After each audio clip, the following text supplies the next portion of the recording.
like and subscribe. That's your father.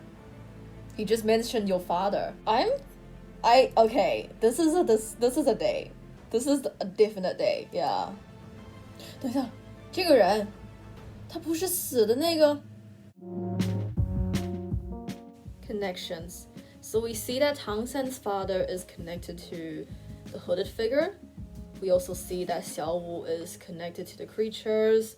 We also see several other connections, such as Rongrong, Zhu Ruqing, and Dai Mu Bei. The three of them, they come from faraway kingdoms. Yeah. So, yeah, connections. And also kind of connection because, Dai Mu Bei and Zhu Ruqing's family, they're connected. They have a connection. Increase. Xiao Wu and Tang San have both leveled up to level 3. Level 3. And we've seen that the two of them have new powers.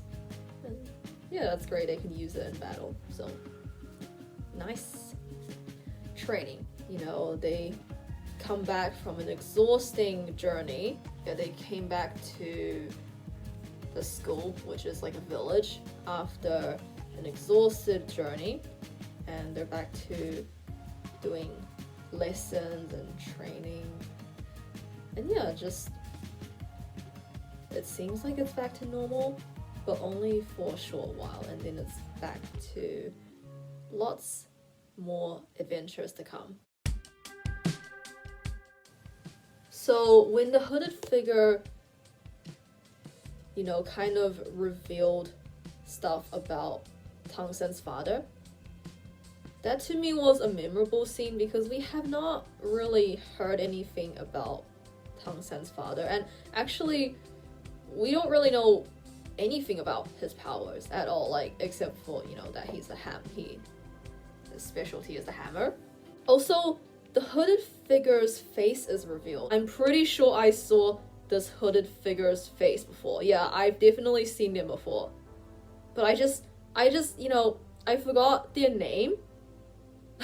I forgot their name, so right now I'm just thinking if I got it right or not. Yeah. Also, Xiao Wu was able to fool Tang San and Osaka about how she got to level 3. Okay, but I guess we kind of need to also trust Xiao Wu. Maybe she just wants to protect the people around her and not get them hurt. Yeah, because I feel like if she spills the secret about knowing the creatures and stuff like that, it could cause a lot of danger to everyone. Yeah. So yeah, I kind of understand why she wouldn't tell. Blood, sweat, and tears. It's not blood, it's actually just sweat and tears. Yeah. Okay. That's a weird way of thinking of things, but okay. Okay, I guess, they should do whatever they can. Teamwork. The students have to work together and build their teamwork in order to go on more adventures that require them to work together as a team. Brother. Dai Mu Bei's brother visits him. So previously we saw Zhu Ruqing's sister, now it's Dai Mu Bei's brother. Bad. So basically, Dai Mu Bei's brother, he basically agreed that if the 7 students plus Dai Mu Bei win him in a fight, he won't bring Dai Mu Bei back home. But if he wins, then Dai Mu Bei has to go back to the kingdom. So yeah, sad. So that's why it's a bet, because it's whoever wins gets what they wish for. One memorable scene is obviously where the students have to work together, and we see they have to carry a basket full of rocks, and depending on the person, they have how many rocks. And basically what they can do is they can, if their basket is too heavy, they can put one rock into someone else's basket. Yeah, so basically that's what's called teamwork, is that if one person fails, then they all fail. Yep. Another memorable scene is when Daimobai's brother, older brother, should we say? Yeah, older brother, not younger brother, because I mean, it's kind of, yeah, need to be specific. Older brother visits him, but you know, just like Zhu Qing's sister, I think they both have the same, like, the same goal in kind of asking their younger siblings to go back to the kingdom. It's just interesting because at least we get to, because Daimobai and Zhu Qing come from a rich background, a rich family background, formidable, powerful families. Oh, this is fun. I love watching these training sessions where they like figure out stuff. Oscar like is hiding behind the rock just to like record the tutor's sad story. Oh, Xiao is more like your lover. Discovery. So when they're like using their powers, they can figure out their weaknesses when using their powers, and also come up with a breakthrough in order to use their powers in a way that it can definitely defeat their opponent needed. So in a team, everyone has their role, and I feel like everyone's role is very important, even if it's those people like Osaka and Ninroro who are only a supporting role in supporting the other members, but their role is important too, even though it doesn't seem like their powers are much, but they can still do a lot with their powers. Yeah, so everyone's needed in a team. Build. I think with anything, right, you can't just always stay at the same level.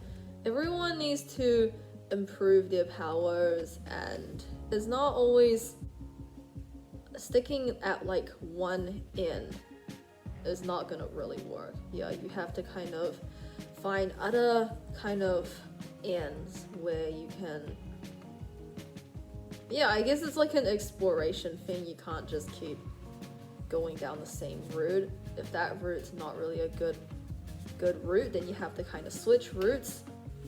That's the thing with, you know, doing anything, right? You can't just like, yeah, if you're stuck in one path, you have to try to figure out something else. Yeah, the whole thing about using their powers is that they need to be able to see their kind of weaknesses, and also use their powers in a way to work with other people. Like, it's not just themselves using power. Sometimes they need to work with other people with different powers. Yeah, so that's what the students are doing. They're trying to build their teamwork, as well as along the way they're also building their powers. Yeah. One memorable scene is when the students are training, and also while training they have to also figure out their weaknesses as well. It's kind of just like, it's just like along the way they were just like, oh, okay, so apparently this happens when I use my powers, so in order for this to not happen, I need to do this, so kind of they just like figure out, okay, so if this is like my weakness, then I kind of need to work on this part and try to make it even more better to use when, attacking or trying to deal with my opponent. Again, we also see another Xiaowu and Tangsan moment where Xiaowu actually gives Tangsan a gift, and yeah, it's just cute. It's really cute to see the two of them together. And yeah, so there's another character we have not actually mentioned at all. It's this other student who's how should I call her? She's an unofficial student. Yeah, like she joins the other students, but she's not exactly part of the group. Yeah, like she's kind of just like being with them, but she doesn't really help them, so she's kind of like an observer. Yeah, and we kind of figure out that she has a boss, a female boss above her. if he's hurt, won't it affect his stamina or his or how he performs? Never mind, even though he's hurt, he's actually doing well in battle. So I totally agree with how Zhu Ruqing and Ning Rong think. I feel like Tang San definitely has feelings for Xiao Wu. Not brotherly affections, it's more like, yeah, I'll just say it up to there. Fight. The 7 students had to fight against Dai Mubai's older brother. Chat. 3 girls just talking about boys is the best thing that ever happened in this episode. Yeah. Choice. 2 people from another academy came over and just asked Tang San and Dai Mubai whether they wanted to join their team for this, I think, upcoming competition. And this is after they won against Dai Mubai's older brother, and they were just oh, do you want to verse your older brother in another competition? And yeah, they gave them a choice to see whether they will accept it or not. But if they actually accept, if they actually make a choice of becoming a part of the team, then that means they have to quit. They have to kind of go to another academy. So basically kind of just leave the academy they are in currently and then go to another academy. So one of the memorable scenes is the fight scene between Dai Mubai's older brother and the 7 students plus Dai Mubai. Another really nice thing about this fight is that Osaka and Ning Rongrong, the 2 of them, normally in a fight they wouldn't exactly join the fight, they're just supporting and healing the other members. So for this battle, this fight, they were able to be a part of the fight. So Xiao Wu, Zhu Ruqing, and Ning Rongrong, the 3 of them, we get to see the 3 of them chat about boys. Who knew that was going to take place? Loved how they actually had a time where they could kind of chat about relationships. Another memorable scene is where Dai Mubai tells Tang San about himself, which is kind of rare because I'm pretty sure normally before he probably wouldn't have done that, but because they're pretty close, so Dai Mubai decides to tell Tang San about himself, the fact that he came from a kingdom and that he's the heir to the throne. Okay, yes, yeah, I don't really understand how his kingdom works, but he is the prince. He left that world behind and came to Douluo continent. Yeah, he basically left that kind of life behind.